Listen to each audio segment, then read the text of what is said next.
it was incredibly difficult to feel comfortable at the table when I first started the company, and I had to really push through that fear as an Asian woman. I walk into the room and I'm the only Asian person in the room.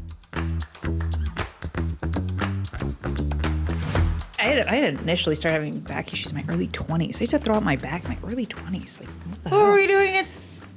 I don't know. I herniated a disc in my late 20s. Boo. Or maybe that was my late 20s.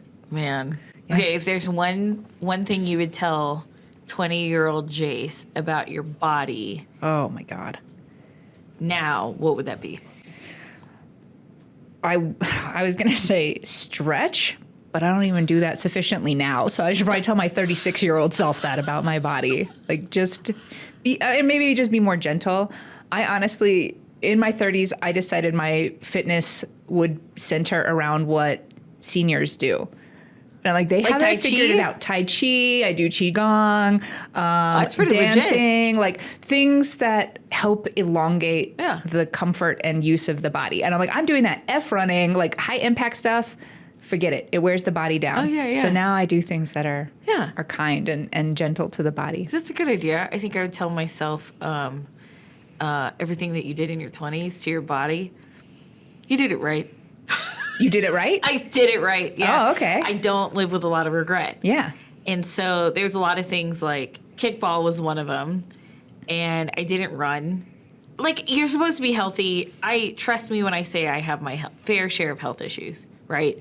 But everything that I wanted to do, which was like standing and partying at a club for like 10 hours or walking aimlessly through the bosque, everything that I did in my 20s, like, I was well worth it, even at my 36 age. Sans the health issues, but everything else, like, I'm so glad I lived without regret. If I died tomorrow, I lived a really good life physically. Yeah. I was going to say, are we supposed to stop that stuff in our 30s? I went dancing 6 nights out of 7 last week. Like, That's pretty good. keep it up. Yeah. I would too. Mentioning Q&A, great segue into today's podcast. Today on Story of Success and Stuff, we talked about it last week. We wanted to meet everybody that has been listening to the podcast. We get messages like, excited for my therapy session, hashtag Story of Success and Stuff, which is hysterical. And then my favorite one from another friend who was like, oh, yep, I binge on you guys and you shouted me out, and that was hilarious. Cool. So really excited to meet, just besides our moms, our loyal listeners right there, our first listeners ever. I'm excited to talk to everybody. We put out a request for a Q&A on your favorite social media channel, or on if you're a subscriber from YouTube, which is great. Thanks for sending in some really amazing questions. We're here just to kind of shoot the shit a little bit today, have some fun with it. And a couple questions I think you and I have always wanted to ask each other. Like, we had lunch on Friday, which was great. Rarely do we get to have lunch together on Friday, so it was nice to kind of like catch up a little business, a little personal stuff too. So I'm sure it's just a reflection. It's just part deux of Friday, which is awesome. Yeah, except you guys get to participate with us. So. Yes. Yeah, or you're welcome to take us out to lunch anytime. I was going to say, we can go to lunch next time. And bring Justin next time too. Yeah, that was rude. Right? Yeah. Okay. It was rude. Sorry. It wasn't a podcast lunch. Yeah. It was a different business lunch. So where do you want to start? We have some... Okay, so highlighting, we've got a couple questions on considering leaving corporate life, being a proud Asian woman, tattoos. Okay, let me start off with this one. Jace, you clearly have very visible tattoos. Has that had an impact on your career or the jobs you've been able to get? Oh, the short answer is no, not that I'm aware of.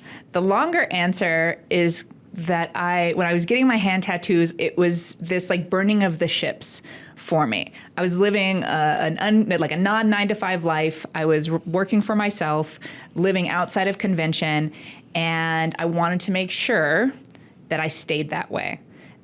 As we both know, it's really hard. Being an entrepreneur is hard. Being a business owner is hard. Going your own way is hard. It can be exhausting, and giving that up and just going into comfort is tempting often.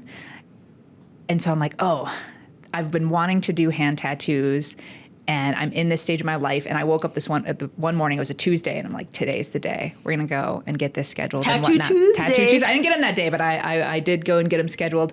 And in my mind, I'm like, this will solidify me not returning to standard society. Because people can be weird if you have your hands tattooed.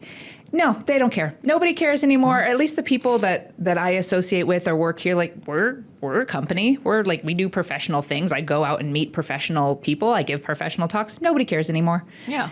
So, no, maybe if you had your face tattooed, that might impact some things. Jelly Roll was the CMA recipient, and he has his face tattoos. I think in today's day and age, like, we're the ones running companies. Like, our age, open-minded people. Am I, gonna go work at some like super buttoned-up corporate type stuff? No, but I wouldn't do that anyway. So do whatever you want. Tattoo whatever you want. Yeah. So I have to tell the story of one of our first friends of the firm, which was Jason Griffin. Jason Griffin is now the director of web over at Media Desk, a competitor of ours. Jason's awesome, but he was one of the most unique men I've ever met. We always called him Fancy Man. And we always called him Fancy Man because, like, he loved a three-piece suit. Like, homie was always dressed to the nines professionally. He knew corporate life. He actually worked with my mom at the Gap Incorporated as director of IT, really knew his stuff. But then when it came to dressing up, he dressed up, and he used to live in Oakland in the Bay Area because that's where the Gap's headquarters were. And so all of a sudden he's like, nah, not many people realize I'm really tatted, Kristelle. And I was like, well, that's cool. Like, his wife was really eccentric too, just a phenomenal woman, very artistic, eccentric in the best way possible, right? As a couple, they were really great. And so I was talking to him, and he's like, no, really. And one day he came in, full-fledged color sleeve, like from here to his wrist. And I've never seen his back or anything. I think he showed us pictures, and it was just like full-on color. It was impressive. Nice. He was one of those people that he didn't make me realize. He further emphasized the fact that a tattoo doesn't describe your skill, doesn't describe your personality, doesn't describe what professionalism you can bring to the table. He was awesome guy, incredible professional. So he'd always talk about those types of moments and stuff like that. Yeah. Like, I always hid my tattoos. Can you imagine if he entered in the workforce now? It would be different. It would be totally different. I think it depends on where you live. Because I remember I was working, living in Austin, working there, and I would go out and film and broadcast different conferences and things like that. And in Austin, like, I would go to ones for bar associations a lot. Yeah. Lawyers have visible tattoos in Austin. One guy has dreadlocks, and like, he's like the rock star, he's got tats everywhere. And I'm like, oh, that's normal, whatever. And then I was in Florida, and people were glaring at me. And I was like, Florida. Oh, yeah, this isn't Austin. And New Mexico is pretty laid back, and it's more of an artistic place as well. Oh, yeah. But I say, if you see someone with a tattoo in front of you and looking for a job, hire them. They are willing to commit to things. They are dedicated. They have a boldness. Pain. They will endure. They stand by something. Like, I'd hire people with tattoos. That's what I say. Well, so we always talk about Ed.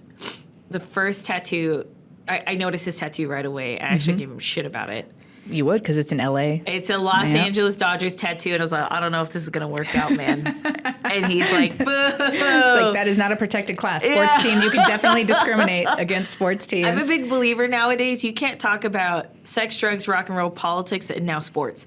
Because sports is very polarizing, especially as a 49ers fan. Like, sports is very polarizing, but that's besides the point. Or a San Francisco Giants fan in Ed's case. So, talking about these different classes that do often meet discrimination, one of the questions that came in, which I liked and I'd love to hear from you on, is how has being a woman or an Asian American or the combo affected your career, and how does it impact you being a business owner?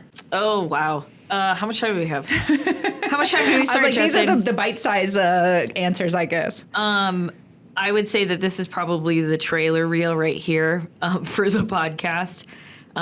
It was incredibly difficult to feel comfortable at the table when I first started the company, and I had to really push through that fear as an Asian woman. There's a couple clubs, there's multiple times where I've walked into the room, and it still happens today, which is the unfortunate part. I walk into the room, and I'm the only Asian person in the room of C-levels, executives, etc. In fact, I actually gracefully turned away from my interest of joining a leadership community, the leadership community for C-level executives. And I said to them, I asked the question, what does diversity look like among your C-levels? And they said, oh, there's 75% men and 25% women. We're working on it. And I said, okay. And then I said, but actually that wasn't what I was referencing. I was wondering about background, socioeconomics, race, et cetera. And they said, we don't have a lot of diversity in terms of race. And I said, oh, are there any Asian American owners? And they said, no. And immediately I started to very much turtle shell myself and say, oh, I don't like that comfort level. And I don't like that comfort level because I feel that in our community in this day and age, if you're going to promote diversity, equity, and inclusion, you have to mentor the people that might have not had the same advantages or disadvantages as you, right? And so, my family, they immigrated to America in 83 and 85, my mom and my dad separately, and then met here. There's definitely times where Asian Americans in general don't understand the credit system or what asset building and wealth looks like. And I didn't have those advantages. I didn't have a family member that actually knew how to create a business, or if they did, they lived elsewhere, created it, failed at it, and then restarted it themselves. So it was a different, my family doesn't have a set of entrepreneurs because that's our generation, like our cousins and, the kids. So I will say that it had its disadvantages in the beginning, but I embraced it. I was like, cool. I'm the only brown chick out in the, in the gallery of ownership. We went to the Cumbres, which is the awards for the New Mexico PRSA. And there's a lot of agency owners that were there. How many of them were people of color? Not many. Yeah. Right. So I used it to our advantage. However, I used it to our advantage in terms of sticking out. Whether or not we stick out like a sore thumb, that's irrelevant. We stick out. And what is one of the big marketing principles? Differentiation. Yeah. 100%, right? And so to kind of summarize this, like, has it been uncomfortable to be an Asian-owned, women-owned agency or business owner? Absolutely. Absolutely. But the nice thing is that people that have hired us haven't hired us for our color or how we look. They hired us for our talent and the team and being incredibly smart and talented and objective and just organized and rolling with the punches. Like, that's why people hire us. They don't hire us because there's a Asian lady that's nuts at the helm. I say we do work to gain culture competency as well in areas that we don't understand. Sure. I think we make really strong effort for our clients where we go, we don't have your background or the background of your audience, but we're going to learn. We'll take, for example, some of the conversations we've had about, I know which particular client you're talking about. It's not just that, like, we're really respectful people, right? You talked about ethics and how you want to work for an ethical company or be aligned with people that have the same ethics and values as you. Like, I wouldn't want you to pretend that you're Native American. That's bullshit to make you pretend that you are, right? I didn't mean to make you spit that one, but like you're just trying to respect the culture. Yes. Yeah, 100%. And so that's the cool part about surrounding ourselves around people. You don't see it as a monetization to take the time to go in depth and look at a culture and understand a culture. You're doing the right thing. And we don't have to question if it's the right thing or not. So, speaking of sticking out at that award ceremony, how about bringing home so many for Siarza? What shameless plug, award-winning agency right here. We cleaned up, including Best of Show. Including Best of Show for campaigns in Texas. I have a funny story about that if we have a quick second. So 11, I don't know if you saw my Facebook post, so 11 years ago was when I won my first Cumbre. And it was a Best of Show. And the Best of Show was for social media for a very big, high-profile, world-class event here in town. And the agency that I won it with, it was great because it was definitely a team effort. And also knowing that I did a bulk of the work. There came a point, though, when I won that award where I said, okay, so I'm going out on my own. It's not about me anymore. It's about the team. Really understanding that moment of joy and satisfaction and realizing the confidence that they have that, you know, they're an award-winning public relations professional doing social media, doing video, doing web. Justin Speaking of which, Justin won his first Cumbre, second large award. Is that right, Justin? ooh, he's lost count. Yeah, it's called humility right there. So Justin won, Amy won for her great website work and project management. Marissa won for the campaign. Danielle did too. So everybody just had a really good contribution to it. And it became to the point where talk about being full circle. 11 years ago, if you asked me, I would have been at a table with my team celebrating a best of show, my APR, and everybody else's successes. I would have been like, you're fucking nuts. So it was very full circle and really surreal to experience that. I just like being the owner sitting there back there going, oh crap. Was that us again? Yeah. Well, and then also, you know what I really loved about that award ceremony too? A lot of the young people. There was a fair amount of people that definitely look a lot younger than us. Yeah. Yeah. Well, there were students there too. That was the point. Like, like these students make me feel old. And like, oh man, I'm not that cute little public relations, like wannabe, whatever that I was back then. But it was very inspiring to actually see them in the room, because those are the people in 10 years from now. They'll be walking across that stage with their APR, with their award, celebrating their successes with their teams. Like, that was the cool part about that Cumbre, was that there's a lot of young people that are growing the profession and the trade. That's what we really need to see. Or in 10 years from now, they'll have realized that this industry isn't the one they want to work in at all, and they'll want to do something completely different, which brings me to one of the favorite questions that we got in, which was around, let's see. It was about what advice do you have for someone who is right on the verge of pursuing their dream? Like, they're right about to quit their corporate job, their 9 to 5, to pursue their dream. What advice would you give? Because we've both done that.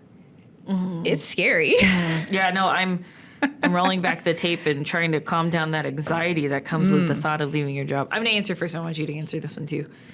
I actually had to have this conversation with somebody in the community recently, and they put in their 2 weeks. And you could tell the fear in that individual's voice. And I said, I think I'm going to give the same advice that I gave this individual. There's somebody out there that did exactly what you did. Find that support system. Find that support system of motivation and put yourself around them, because you know that they're going to understand and be empathetic to the challenges of becoming an entrepreneur. And finding that if you're on the verge, what do you have to lose? I always ask that question. What do you have to lose? If you feel like you're going to lose your family, if you feel like you're going to lose your basic security and your safety, et cetera, then that's when you really need to evaluate, like, is it worth losing those important things, right? That's the Maslow hierarchy of needs, right? Safety, security, and your people, your family, or your friends. You don't want to lose that. But if you're not going to lose any of those, in fact, they're going to be more supportive of you by taking the leap, fuck it, go. Go do it. And if you fail, don't be afraid to fail. You're going to fail. You're going to fail. Just are. Just don't be afraid of it. Yeah, it's going to happen. Curious your thoughts.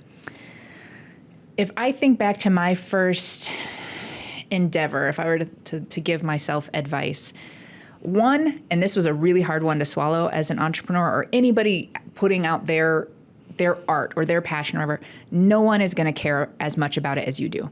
Yeah. They just won't.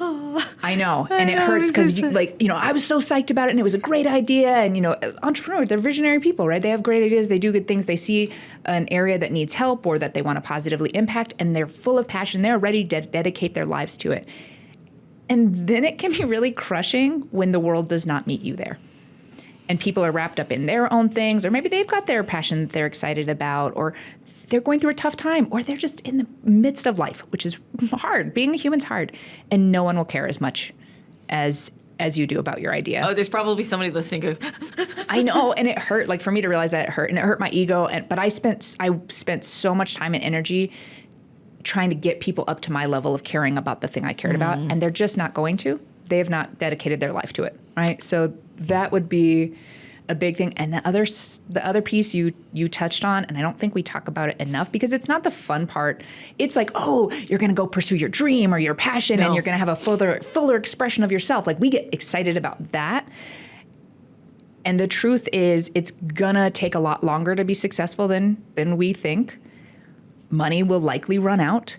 Energy is going to run out. Like, having a strong base to ensure that those material needs are going to be met for 2 to 4 times longer than you're anticipating. Yeah. I had my little nest egg before I left the corporate world. I thought I had it planned out. That money went so fast. And I have been struggling to play catch up ever since. Yeah. It's to play financial catch up ever since. Yeah, no. I remember, even as owners, I remember in the beginning, you say, oh, you're a small business owner. Your family, some of your peripheral family would be like, well, you can afford it, right? I'm like, fuck, no. I have to say, You're being an entrepreneur is hysterical. just having a very expensive hobby for most people. Yes, like I don't remember the last time I had a consistent paycheck. Like, I envy those days. Like, my pilot, one of our pilots, great friend, he's like, we're sitting at Balloon Fiesta, I'm checking emails. He's like, you know why I love not being in corporate America anymore? I was like, why? He's like, because I don't have to check a damn email anymore. I was like, that's the fuck dream. You. I'm so jealous. Like, trust me, I have those moments. Yeah. I have to tell this amazing story about a woman who I adore. Ann Haynes from formerly Axion, now DreamSpring. We're going back to the thought of you don't know what you need until you're actually in it as an entrepreneur, or you don't know when that support comes around. You didn't realize that you needed it. Ann Haynes had seen my article. When we first started the agency, I'll say this, in December of 2014, an article came out saying that I disrupted the market. Ooh, I left love that. Yeah, it's still out there. It's an article from Albuquerque Business First saying it was a bold move. I think that was actually like the words literally from the headline. Nice. And I left the agency. Like, I left an agency and created my own. I had the support of my old agency owner, which was great, but financial, and also, I got his blessing. But I started the agency the way that he did. So I talked about that in the articles. Like, I didn't do anything different. I just started the agency the way that he did, and he luckily mentored me to understand business development, the operations, et cetera. And everybody kind of knew I always wanted to start my own small business, but I don't think he realized how full-blown I wanted to go with it. And so an article came out. It caught the attention of the business community.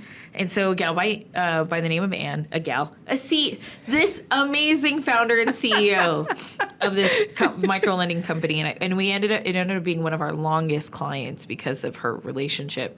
But Ann told me the story of how she started her loan company, or her loan nonprofit, which was at the time Axion.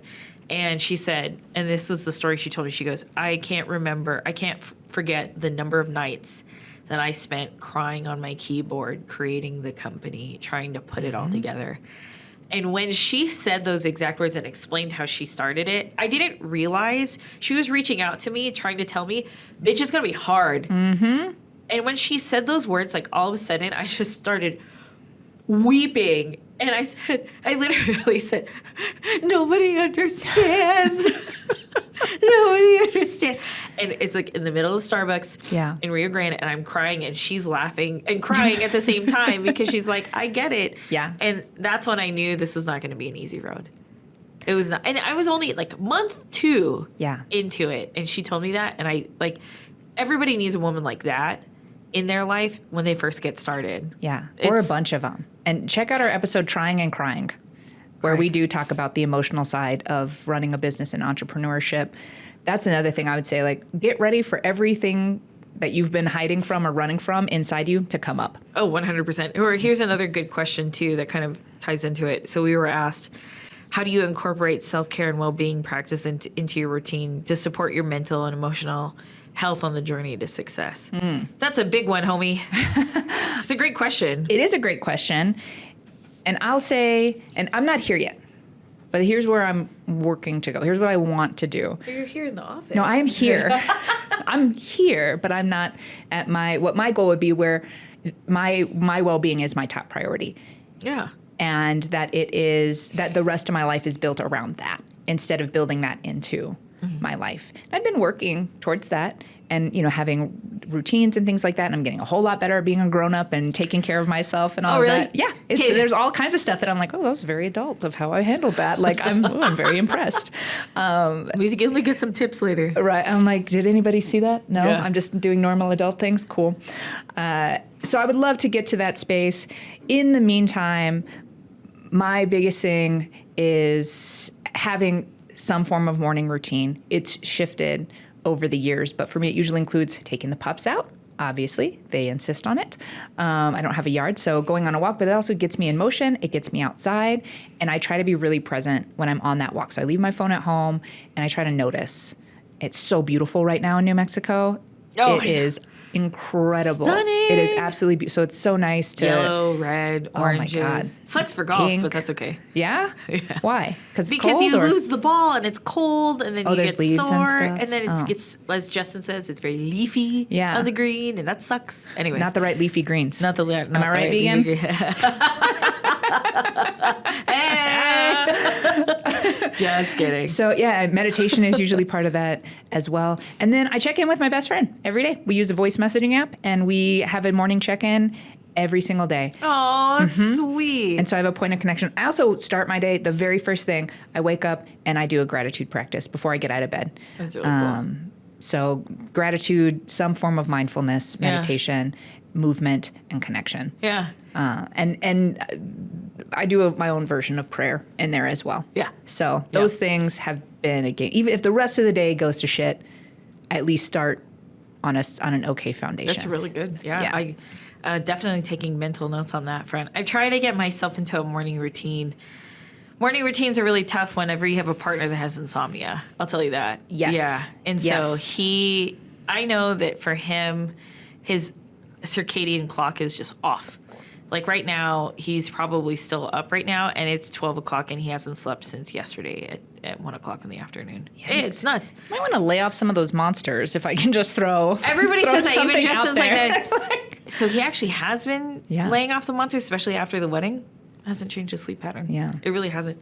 I'll tell you this. So it's kind of tough, and I'm not making excuses. Like I have a weekly routine, which is I have to do some type of project that's not related to work on Friday. And then Saturday I have to balloon. Like going out and chasing a hot air balloon to me is just such joy and such peace. Or even jumping in the balloon if the pilot needs extra weight, whatever that might be. It's really calming to be up in the air. Like during Balloon Fiesta, I was there again on Friday in the basket. And it were so many balloons in the air. It was one of the more beautiful mornings I've ever seen, right? So we're floating on by, and then all of a sudden I'm like, oh crap, this is really peaceful. I didn't get bored up there, but I was like hanging out on the side of the gondola going like, huh. There's nothing to do up here just to look besides looking. And Just it was be like there. the therapy, as we call it, like the altitude adjustment. Yeah. It's like a really nice altitude adjustment. You can do that. Or even like that. chasing, like four-wheeling. Yeah. That's what chasing is, just four-wheeling. Yeah, it's with so much friends. fun. Four-wheeling with friends. Oh yeah, it's great. Yeah. And then an occasional fan and some guy in the back of the truck. It's great. So That's a good point. I would say dance is another big part of mine. If I don't dance throughout the week, if y'all have like noticed me being particularly grumpy, you'd be like, oh, that girl has not gone dancing this Go, week. Yeah, you're like, go get out of here. Go Yeah. find somewhere to move. Oh yeah, no, so kickball was my movement.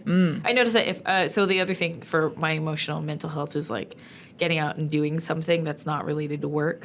So like Thursdays used to be our kickball days. It'll probably come back up again when it's warmer. So kickball days were always really great for me. Mondays, our Topgolf season ended, but we have a Topgolf league. Sitting around and just shooting the shit with your buddies. So much fun. The humans are the most important part, I have found. Yeah. Yep. Yeah. And we know, like, when people get to the end of life, what do they say? They talk about their relationships, they talk about their experiences and things like. Yeah. And then we're so isolated. Yeah. So Yeah, the humans. Yeah. And that's it for this week's episode of Stories, Success, and Stuff. There is a part 2. We had a lot of great questions, and so we'll be broadcasting that next week. And I hope that you'll continue to follow us on your favorite podcast channel or your favorite social media channel at Siarza the Agency, or follow along and subscribe to our newsletter at siarza.com. I'm Kristelle. This is Jace. Thanks for another great week, and we hope to see you soon at Stories, Success, and Stuff.